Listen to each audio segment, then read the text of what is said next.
Hello, chaps and chapesses. Nice to see you this afternoon, and thank you very much for tuning in. Today, I want to talk about Los Roques in Venezuela, which is one of my favorite bone fishing destinations on the planet.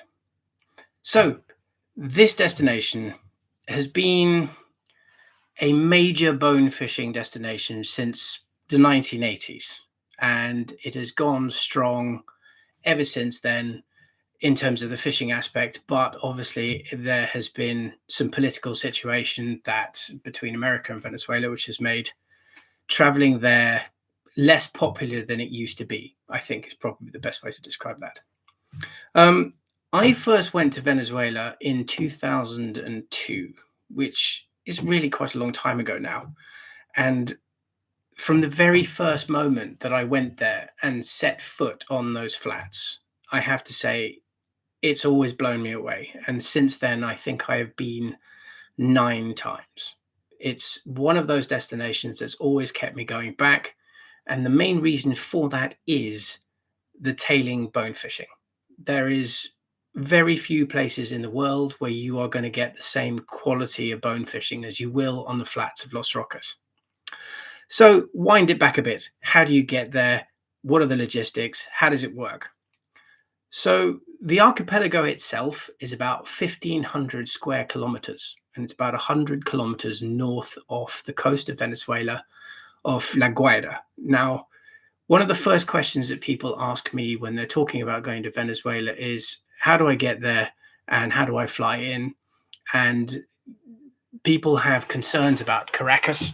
And the first thing that I tell them is, you're not going anywhere near Caracas. Even though it's called Caracas Airport, it's in La Guaira, which is right along the coastline. And it's about a 2.5 hour drive over a set of mountains to get to Caracas itself. So currently, now that things are moving in a slightly more smooth fashion, the best way to get to Venezuela certainly from the UK and from Europe, you're going to be looking at a flight on British Airways to Madrid, and then on Iberia or code shared from Madrid through to La Guaira or Caracas Airport. Or you can go on Air Portugal and go via Lisbon. Sadly, there's no direct flights. There's no way to get there in a straight line. So you have to do a transition through one of the European hubs. And at that point, you basically arrive into the main airport in La Guaira, and as soon as you arrive and as soon as you come through immigrations, you're picked up by our ground handling services. And that is a lovely organization called John Jack, and John has been doing our transfers for 25 years. He's still running it and he still looks after our clients, and he does a phenomenal job. They pick you up, they whisk you straight through, pop you in a minibus and take you straight to one of the transitional airport hotels, which is either the Euro building or the Marriott immediately across the tarmac. You will then spend the evening there, relax, unwind, maybe have a swim, have a couple of beers, have some dinner, and then in the morning you get picked up and you are then taken straight back to the airport. And the airport, the international and the domestic, are side by side, so you're really not going any distance at all. You hop on a Dash 7 and then you fly over to Los Roques, which takes about 45 minutes or so. And at that point, you completely unwind, because once you've arrived out into Los Roques, it is like being on any other set of Caribbean islands. It's a lovely, pretty sleepy, slippy fishing town. There's only 3 streets on it. They're all sand. I think there's only 1 or 2 vehicles on the entire island. And it's a very slow, gentle, relaxed pace of life. So you'll be picked up by the guides who will then walk you to your posada. Now, Los Roques itself was turned into a national park in about 1972, I think, from memory. And they are not allowed to build big structures. So we don't have any glossy hotels or huge quantities of tourists that coming in there doing a sort of, all inclusive. It just doesn't happen. So the only accommodation are the original posadas or fishermen's houses, which have been converted into guest houses. I mean, very nicely, I hasten to add. A lot of them are Italian owned and run. And you are staying now in Posada Aquarella, which is one we've used for years and years and years, which has got it's probably no more than 40 yards from the beach and the dock where the boats are. Very easy to access, and you will then chill out, relax.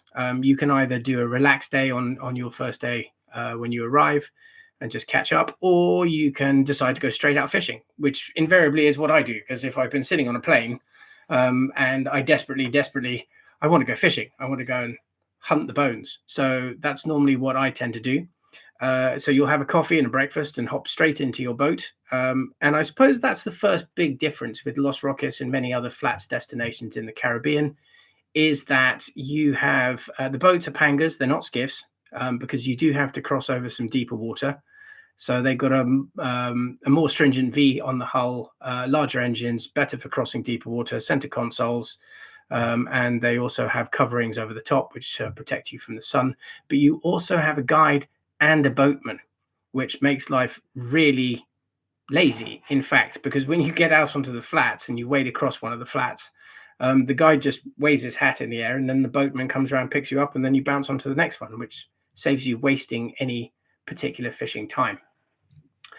So in terms of the actual fishing itself, Los Roques really is known for being a flat wading destination, which is one of the reasons I've gone there so many times, because those of you who have followed some of the stuff I've done in the past, you know I really like to wade and to get into a position myself where I can target fish, or if I'm with other people, to be able to do that as well.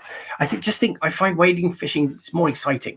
I mean, a skiff has its place, and in certain scenarios in deeper water, than a skiff obviously is going to be a better vehicle to get you onto the fish. But wading is one of my great favorites, and what Los Roques is really known for are these areas called the Pancake Flats. The Pancake Flats are inside the main lagoon system and range from half acre to maybe 3 acres of raised coral covered in turtle grass, with deep water all around. And that is an absolutely perfect environment for bonefish, and especially tailing fish. So tides are very important. The tidal fluctuation is not massive in Los Roques, but checking your week and making sure you're on a decent tide week is pretty key to the amount of time that you can spend wading on these flats.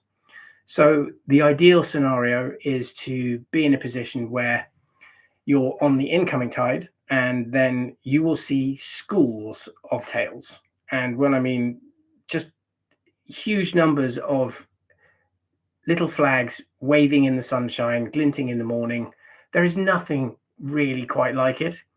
And also the average size of the bonefish in Los Roques is probably 3.5 to 4 pounds. They're not small. They're considerably larger than you would find in other areas in the Caribbean, and probably more akin to Cuban-sized bonefish or even Seychelles-sized bonefish. And there are some real monsters.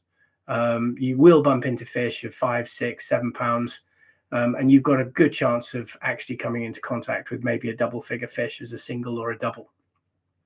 So as a bone fishery, it is very much up there, probably in the top 3 in the world, in my opinion. And if you love to hunt bones on your feet, then Los Roques is one destination that you really can't miss, because the pancakes are a bit like dry fly fishing for bonefish, because it's very skinny water that you're fishing. So long leaders, small flies. I mean, when I mean small, I mean down to maybe size 14s. I've done that before. Very little weight in them. And I have always found that actually, well, a couple of tips. Ambushing fish in Los Roques is quite a good way, especially on the pancakes, where if the fish are coming towards you, you put that fly in maybe a meter ahead of them and let it settle, rather than trying to plonk it right on their head, because you probably will end up spooking them. So that ambush technique, and allow the fish to come onto the fly, give it a couple of tweaks, And I've even had fish which have actually pulled a fly off the turtle grass there, which is not something that happens everywhere. A few weed guards are quite important. Favorite patterns of choice, things like small bonefish bitters, tiny little stealth gotchas, little bonefish fleas, if you've seen those, very small patterns. You don't need anything big or excessive here at all. So that's one facet of the bone fishery. The other facet is the beaches. And this is something which is actually quite unique to Los Roques. So a large proportion of the fish species here are living on these tiny little minnows, which you will see. Sometimes they're in the bay, sometimes they're not. There's no rhyme nor reason. It's probably some kind of weather or tidal fluctuation which brings them in. But they come in huge densities, like very small sardines. And the tarpon are after them, the jacks are after them, and the bonefish eat them as well. And this is what's rather unusual about this fishery, is that you end up with aggressive bonefish. And what I mean by that is, when you are wandering down one of these long white sand beaches, you will see like a dark band against the side of the beach. And when you first arrive, you think, oh, it's a little bit of dirty water with a bit of seaweed in it. And if you look more closely, you'll realize that the whole thing is minnows. And if you look up and down those beaches, you will then see these white lines moving up and down through those dark grey bands. And those are bonefish cruising around and eating minnows. And the other thing that tends to happen there, which is quite unusual, is there's almost a symbiotic relationship between pelicans and bonefish. Now, I don't think this happens quite as much as it certainly used to in the early days I went there, but quite often the pelican would dive into the water and then it would have to swim backwards with its mouth open because a bonefish was trying to eat the minnows out of its mouth, which is an extraordinary phenomenon. So you end up off the beach casting at the diving pelican and then stripping the minnow back, and then the bonefish come up and hit it like a fry bashing trout or something like that. So you get a really aggressive take, and on those situations you're going to need some fairly heavy leader, or you tend to get bust up in the strike. So I've covered the sort of bone fishing side of things, which is what it's really known for, and I suppose as a lot of those very early saltwater fisheries were, it was very focused on bonefish because that's what people wanted to catch. But over the years, it is now developed into much more of a multi-species fishery. The guides have certainly figured out exactly how to go and find the tarpon. There are tarpon, there are permit. The permit there are big. There's not huge numbers of them, but when I say big, I mean 15, 20 pound plus. And you know they're big because if you are wading towards them and the water is up to your mid thighs and the tail is out of the water, that's a big permit. And I've certainly had clients who have landed them over 20 pounds. And the last encounter I had there, I played a fish for about 45 minutes and then lost it, which was very depressing. But that is permit fishing, and that is the way it goes. The tarpon are there year round. They're not migratory fish. They are resident fish, but you will get resident fish up to 100 pounds. There's a lot of small lagoons and mangrove areas where you'll get baby tarpon and snook. But in the main bay itself, in front of Grand Roques, quite often in the morning, you'll see big tarpon rolling. And they will move around Grand Roques itself because there's deep water all around it, as well as these big shallow flats areas. So the tarpon are there. The snook you'll find in some of the mangrove areas, and some of those are fairly large. And also on the edges of the beaches, you quite often find them just basking in the sunshine. There are jacks, lots of jack crevalle, horse-eyed jacks, blue runners. And if you are feeling particularly what's the word I'm looking for? If you're feeling particularly adventurous, they also have Caribbean triggerfish, which has become really quite keyed into there. After all the trigger fishing that we've done in the Indian Ocean and Christmas Island and various like that, the Caribbean triggerfish, they get quite big there, along with the parrotfish. And on the ocean side, especially on the east side, on the ocean side flats there, you will quite often bump into some big fish. And trying to catch those on the fly is really exciting. And lastly, if you're feeling really adventurous, you can even go offshore. There are marlin, sailfish, wahoo, and various other stuff off the edges of the reef as well, big snapper that you can have a crack at. So it's a really big multi-species fishery. But generally speaking, when I'm talking to people, I will always promote the bone fishing first, because I think it is one of the best bone fisheries of all. But then if you've caught enough bonefish, then you can go off and target all sorts of other different species. So I've covered the fish, I've covered the guides. I mean, kit-wise, it's all your standard Caribbean saltwater kit. I would probably use a 7-weight for bonefish on those flats. I don't think an 8-weight is necessary. I mean, I have fished with a 6-weight on those flats just for get a really exciting light presentation. Then for permit, 9-weight all the way. For most of the tarpon fishing you're going to do there, a 10-weight is fine. The minnow side of things, just going back to some of the fly patterns, I like the Los Roques minnow, which you will find tied up by Fulling Mill, which we sort of sorted out for them a few years ago, which is a flash minnow. I'm not so keen on gummy minnows. I know they're very popular, but they're not really my favorite kind of fly, except if you make them float and then dangle them on the surface, and sometimes you can get a fish to come up and take it off the surface, which is quite exciting. For permit, usual crab patterns, nothing particular, although you are fishing a lot over turtle grass, so make sure that you have colors which are going to coordinate with the turtle grass, so greens and olives, which are going to be your best bet. And don't make them too small. So not if you're going to Belize, you'd be fishing with much smaller crabs, but in Venezuela you're going to need some bigger size ones, so bear that in mind. Tarpon wise, tarpon are interesting because normally you go to a tarpon destination, you can fish with all sorts of cockroaches and various other normal Black Death patterns.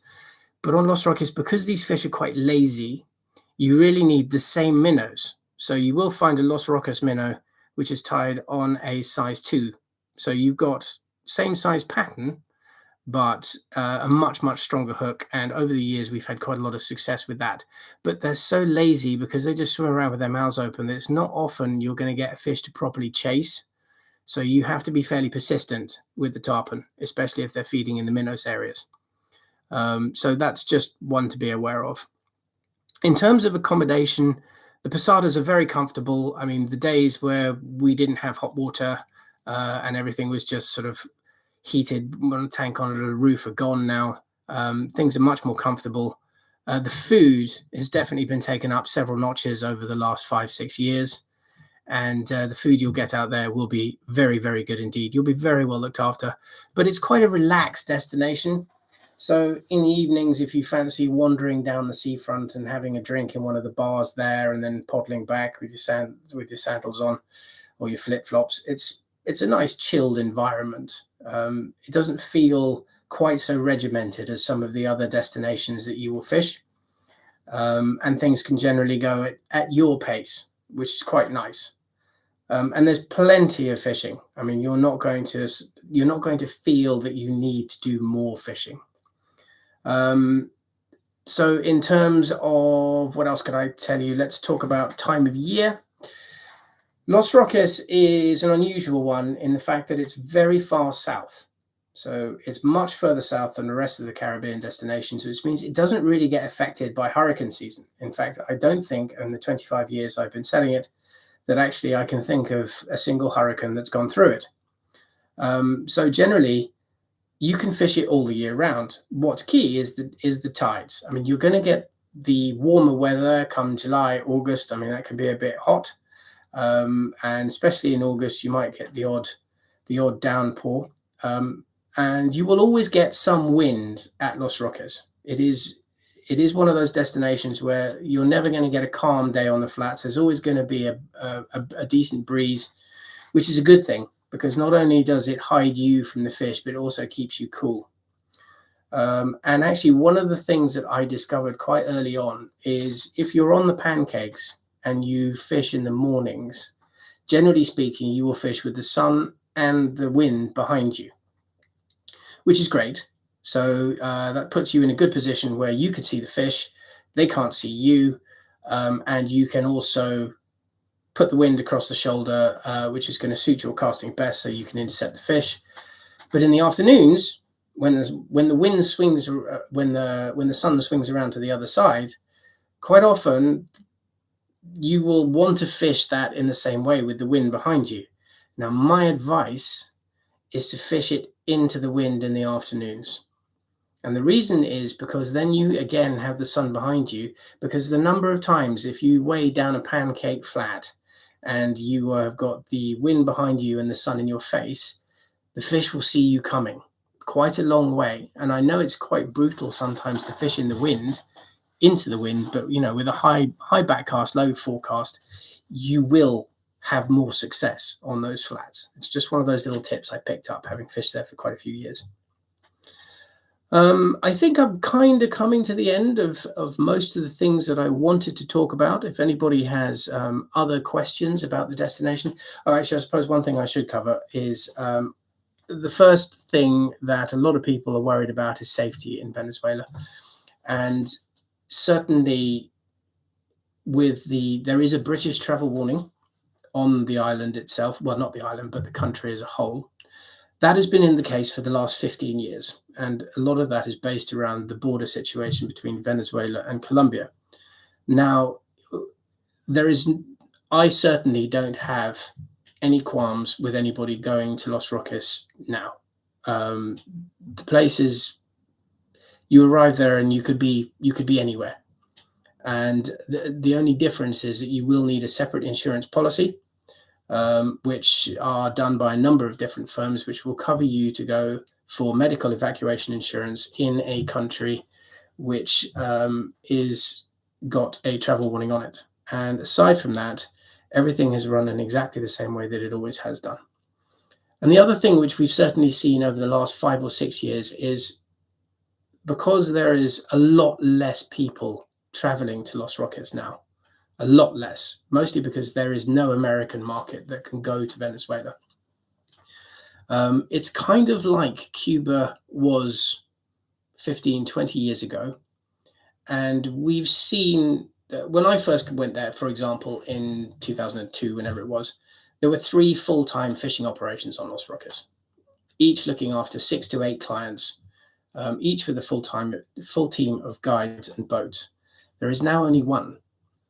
And that operation has amalgamated all of the most experienced and best guides and boatmen who've got 20 years, 25, 30 years experience fishing on Los Roques.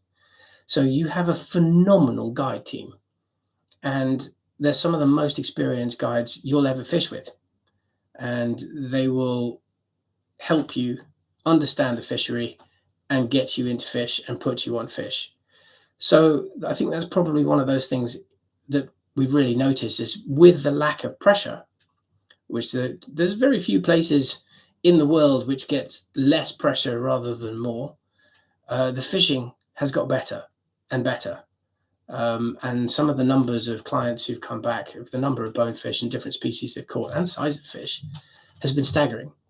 So it really is one of those destinations which, if you haven't fished it, you should take a very, very close look at. And we would love to tell you more about it. So if anybody has any questions or queries or would like to know more about fishing Los Roques in Venezuela, please contact me. You can catch me in the office on 01980 847 389 or peter@aardvarkmcleod.com. And I'd be delighted to tell you all about it, because, as I said, it is one of my absolute favorite flats destinations anywhere in the world. As always, I hope that was useful. Please like and subscribe to our YouTube channel, and we'll look forward to seeing you on the next one.